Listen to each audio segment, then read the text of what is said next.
Hello, welcome to Check It Out with Rich. With this being the height of the RV show season and people buying their first campers, I figured I'd get on the bandwagon with all the other YouTubers and put out some RV essential videos. Okay, in this video I'm going to cover fresh water and what I use. Now, as a disclaimer, it's what I use, how I use it. Everybody's different. Once you get a camper, you'll figure out what to do and get a procedure and what all products you want to get. But I'm going to run down what all I use and how I use them.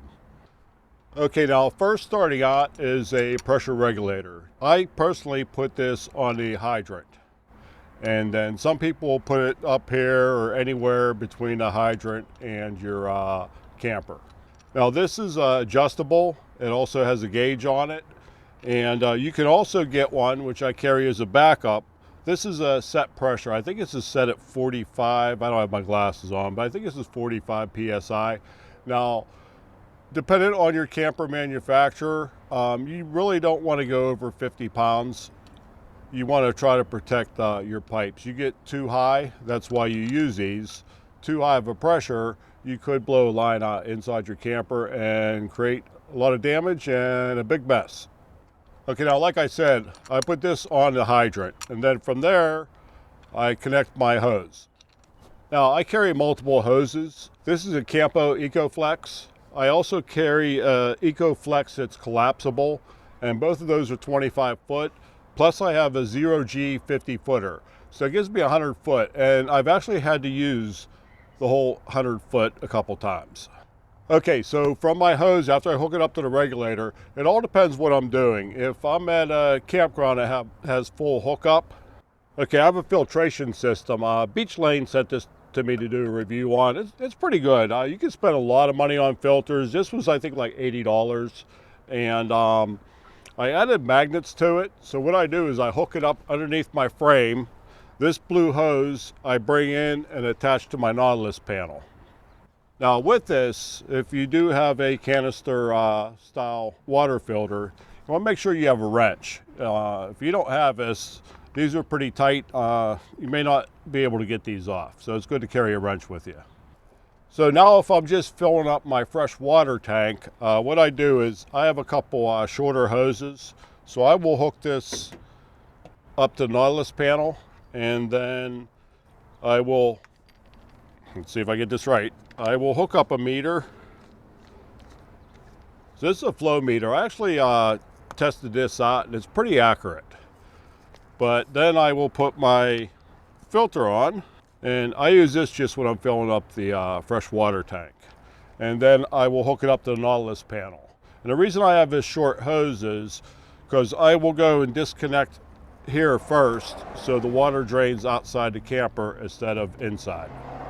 Okay, some of the fittings I carry for fresh water, I have a Y splitter, and I will actually put that on the hydrant, and then you can run another hose. Whether you need another hose or if you have someone camping next to you, you can hook them up. And I also carry some 45 degree and 90 degree hose fittings. They actually work pretty good on your Nautilus system. I actually have one here on my black tank for the flush. And then I have a male-to-male garden hose adapter just in case. I'll show you in a minute, but there is times that I have to use this on a Nautilus panel. And then I carry this valve with me. This can go into your Nautilus panel. This is a garden hose thread, and then you can hook up an air compressor. This is a quick release. You can hook up an air compressor and blow your lines out. Now, I've done it a few times.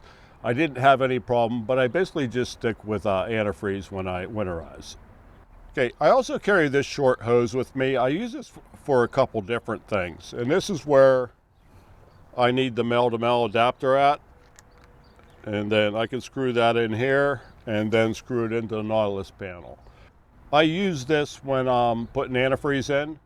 And what I do to put antifreeze in, I'll get a 5-gallon bucket, which I'll show you in a minute here. And I dump the antifreeze into there and then use this to pump it into the camper. I can also, if I had to, I can hook this up to the camper, fill that 5-gallon bucket up with fresh water, and pump it into the tank. Okay, another part of your freshwater system is your hot water tank. This is an Anode Rod, and right now it's out because I'm still winterized. I always carry an extra one with me just in case. I've never had one go bad, but I always got one for the next year. Every year I put a new one in. Okay, now that we're on the hot water tank, I also carry this brush. I think it's 1 1/8 inch wide, and I use that for the threads where the Anode Rod goes. I can clean it out real good. And I also carry this. You put it on the end of your hose, and then you can shove it inside your hot water tank to flush it out. What I like about this one, I think Campo makes this. What I like about this black piece here, let's see. Yeah, this black piece is rubber, so you can actually push that up against the hole for the Anode Rod, and it'll actually fill up with water. So you let it fill up a little bit, shut this off, yank it out, and then the water comes rushing out to flush out the bottom of the tank. Okay, some of the tools I carry on this side of the camper, they're always here, which they're getting a little rusty. I gotta spray them down. But I carry a pair of channel locks just in case you put your hose on too tight, you can always get it off. And I carry a ratchet, a 6-inch extension, and I think it's 1 1/16 inch socket. Yes, 1 1/16 inch socket, and that is just for the Anode Rod. Okay, some of the other things I carry some washers with screens in them.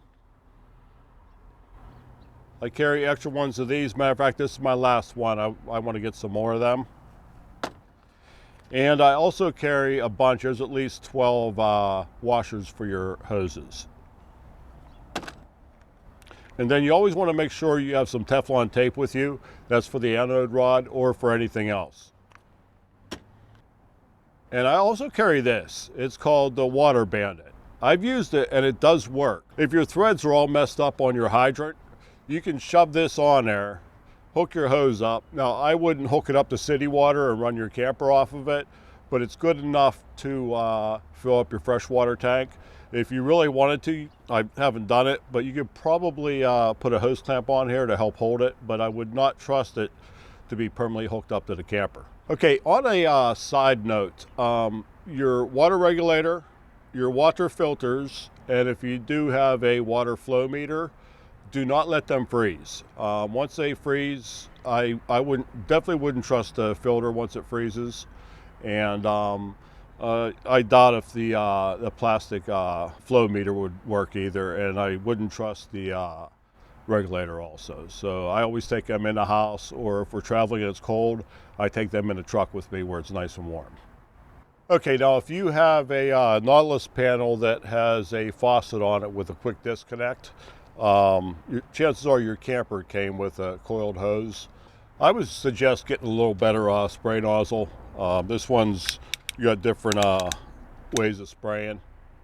Now I also added a spray port to the other side of the camper so that Becky can use this to either fill up the dog bowl, or if we happen to go to the beach, which that doesn't happen, but that often. But you can spray your feet off, or for whatever reason you need water on the opposite side of the camper. Okay, I was editing this video last night, and this clip came out. The sound was all distorted. There's no way I could have used it. That's happened to me a few times. When I get the extra money, I want to buy a new mic and a new camera. But anyway, this clip was about the bucket. I think the bucket's a very important commodity to have. One, I store my hoses and everything in here. Two, if you're working on something, it makes an excellent seat. And then when you're winterizing, I can take my green hose, hook it up to the inlet, put your antifreeze in here, and pump it all in. That way there you're not swapping out bottles. You put 3 gallon in here, whatever you think you'll need, pump it all in. I also use it for sanitizing.